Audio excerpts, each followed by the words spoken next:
Welcome to day 310 of our one-year Bible reading plan. Today, we'll read John chapters 11 through 12. Before you begin, remember that it helps to establish a daily reading time. Begin with a short prayer, asking the Holy Spirit for wisdom and understanding. Always read for understanding and to hear from God, not just to finish today's reading. Please like, subscribe, and share this video to bless someone else. Now let's begin. John chapter 11. Verse 1. Now a man named Lazarus was sick. He was from Bethany, the village of Mary and her sister Martha. This Mary, whose brother Lazarus now lay sick, was the same one who poured perfume on the Lord and wiped his feet with her hair. So the sisters sent word to Jesus, "Lord, the one you love is sick." When he heard this, Jesus said, "This sickness will not end in death. No, it is for God's glory, so that God's Son may be glorified through it." Now Jesus loved Martha and her sister and Lazarus. So when he heard that Lazarus was sick, he stayed where he was 2 more days. And then he said to his disciples, "Let us go back to Judea."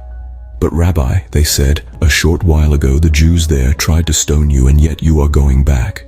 Jesus answered, "Are there not 12 hours of daylight? Anyone who walks in the daytime will not stumble, for they see by this world's light." Verse 10. It is when a person walks at night that they stumble, for they have no light. After he had said this, he went on to tell them, "Our friend Lazarus has fallen asleep, but I am going there to wake him up." His disciples replied, "Lord, if he sleeps, he will get better." Jesus had been speaking of his death, but his disciples thought he meant natural sleep. So then he told them plainly, "Lazarus is dead, and for your sake, I am glad I was not there, so that you may believe. But let us go to him." Then Thomas, also known as Didymus, said to the rest of the disciples, "Let us also go, that we may die with him." On his arrival, Jesus found that Lazarus had already been in the tomb for 4 days. Now Bethany was less than 2 miles from Jerusalem, and many Jews had come to Martha and Mary to comfort them in the loss of their brother. Verse 20. When Martha heard that Jesus was coming, she went out to meet him, but Mary stayed at home. "Lord," Martha said to Jesus, "if you had been here, my brother would not have died. But I know that even now, God will give you whatever you ask." Jesus said to her, "Your brother will rise again." Martha answered, "I know he will rise again in the resurrection at the last day." Jesus said to her, "I am the resurrection and the life. The one who believes in me will live, even though they die, and whoever lives by believing in me will never die. Do you believe this?" "Yes, Lord," she replied. "I believe that you are the Messiah, the Son of God, who is to come into the world." After she had said this, she went back and called her sister Mary aside. "The teacher is here," she said, "and is asking for you." When Mary heard this, she got up quickly and went to him. Verse 30. Now Jesus had not yet entered the village, but was still at the place where Martha had met him. When the Jews who had been with Mary in the house, comforting her, noticed how quickly she got up and went out, they followed her, supposing she was going to the tomb to mourn there. When Mary reached the place where Jesus was and saw him, she fell at his feet and said, "Lord, if you had been here, my brother would not have died." When Jesus saw her weeping, and the Jews who had come along with her also weeping, he was deeply moved in spirit and troubled. "Where have you laid him?" he asked. "Come and see, Lord," they replied. Jesus wept. Then the Jews said, "See how he loved him." But some of them said, "Could not he who opened the eyes of the blind man have kept this man from dying?" Jesus, once more deeply moved, came to the tomb. It was a cave with a stone laid across the entrance. "Take away the stone," he said. "But Lord," said Martha, the sister of the dead man, "by this time there is a bad odor, for he has been there 4 days. Verse 40. Then Jesus said, "Did I not tell you that if you believe, you will see the glory of God?" So they took away the stone. Then Jesus looked up and said, "Father, I thank you that you have heard me. I knew that you always hear me, but I said this for the benefit of the people standing here, that they may believe that you sent me." When he had said this, Jesus called in a loud voice, "Lazarus, come out." The dead man came out, his hands and feet wrapped with strips of linen, and a cloth around his face. Jesus said to them, "Take off the grave clothes and let him go." Therefore, many of the Jews who had come to visit Mary and had seen what Jesus did believed in him. But some of them went to the Pharisees and told them what Jesus had done. Then the chief priests and the Pharisees called a meeting of the Sanhedrin. "What are we accomplishing?" they asked. "Here is this man performing many signs. If we let him go on like this, everyone will believe in him, and then the Romans will come and take away both our temple and our nation." Then one of them, named Caiaphas, who was high priest that year, spoke up. "You know nothing at all." Verse 50. "You do not realize that it is better for you that one man die for the people than that the whole nation perish." He did not say this on his own, but as high priest that year he prophesied that Jesus would die for the Jewish nation, and not only for that nation but also for the scattered children of God, to bring them together and make them one. So from that day on, they plotted to take his life. Therefore Jesus no longer moved about publicly among the people of Judea. Instead, he withdrew to a region near the wilderness, to a village called Ephraim, where he stayed with his disciples. When it was almost time for the Jewish Passover, many went up from the country to Jerusalem for their ceremonial cleansing before the Passover. They kept looking for Jesus, and as they stood in the temple courts, they asked one another, "What do you think? Isn't he coming to the festival at all?"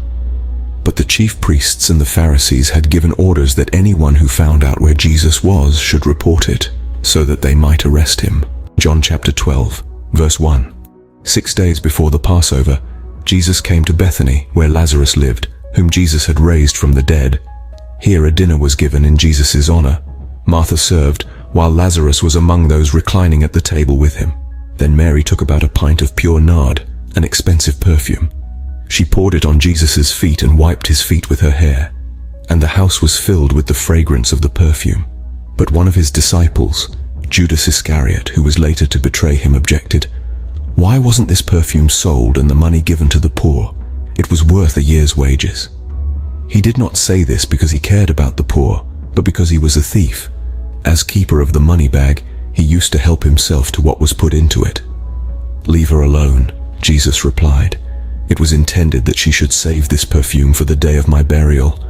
You will always have the poor among you, but you will not always have me." Meanwhile, a large crowd of Jews found out that Jesus was there and came, not only because of him, but also to see Lazarus, whom he had raised from the dead. Verse 10. So the chief priests made plans to kill Lazarus as well, for on account of him, many of the Jews were going over to Jesus and believing in him. The next day, the great crowd that had come for the festival heard that Jesus was on his way to Jerusalem. They took palm branches and went out to meet him, shouting, "Hosanna! Blessed is he who comes in the name of the Lord. Blessed is the King of Israel." Jesus found a young donkey and sat on it, as it is written, "Do not be afraid, daughter Zion. See, your king is coming, seated on a donkey's colt." At first, his disciples did not understand all this. Only after Jesus was glorified did they realize that these things had been written about him, and that these things had been done to him. Now the crowd that was with him when he called Lazarus from the tomb and raised him from the dead continued to spread the word. Many people, because they had heard that he had performed this sign, went out to meet him. So the Pharisees said to one another, "See, this is getting us nowhere. Look how the whole world has gone after him." Verse 20. Now there were some Greeks among those who went up to worship at the festival. They came to Philip, who was from Bethsaida in Galilee, with a request. "Sir," they said, "we would like to see Jesus." Philip went to tell Andrew. Andrew and Philip in turn told Jesus. Jesus replied, "The hour has come for the Son of Man to be glorified. Very truly I tell you, unless a kernel of wheat falls to the ground and dies, it remains only a single seed. But if it dies, it produces many seeds. Anyone who loves their life will lose it, while anyone who hates their life in this world will keep it for eternal life. Whoever serves me must follow me, and where I am, my servant also will be. My Father will honor the one who serves me. Now my soul is troubled, and what shall I say? Father, save me from this hour. No, it was for this very reason I came to this hour. Father, glorify your name." Then a voice came from heaven. I have glorified it and will glorify it again. The crowd that was there and heard it said it had thundered. Others said an angel had spoken to him. Verse 30. Jesus said, "This voice was for your benefit, not mine. Now is the time for judgment on this world. Now the prince of this world will be driven out. And I, when I am lifted up from the earth, will draw all people to myself." He said this to show the kind of death he was going to die. The crowd spoke up. "We have heard from the law that the Messiah will remain forever. So how can you say the Son of Man must be lifted up? Who is this Son of Man?" Then Jesus told them, "You are going to have the light just a little while longer. Walk while you have the light, before darkness overtakes you. Whoever walks in the dark does not know where they are going. Believe in the light while you have the light, so that you may become children of light." When he had finished speaking, Jesus left and hid himself from them. Even after Jesus had performed so many signs in their presence, they still would not believe in him. This was to fulfill the word of Isaiah the prophet. "Lord, who has believed our message, and to whom has the arm of the Lord been revealed?" For this reason, they could not believe, because, as Isaiah says elsewhere, verse 40, "He has blinded their eyes and hardened their hearts, so they can neither see with their eyes, nor understand with their hearts, nor turn. And I would heal them." Isaiah said this because he saw Jesus' glory and spoke about him. Yet at the same time, many even among the leaders believed in him. But because of the Pharisees, they would not openly acknowledge their faith, for fear they would be put out of the synagogue. For they loved human praise more than praise from God. Then Jesus cried out, "Whoever believes in me does not believe in me only, but in the one who sent me. The one who looks at me is seeing the one who sent me. I have come into the world as a light, so that no one who believes in me should stay in darkness. If anyone hears my words but does not keep them, I do not judge that person. For I did not come to judge the world, but to save the world. There is a judge for the one who rejects me and does not accept my words. The very words I have spoken will condemn them at the last day.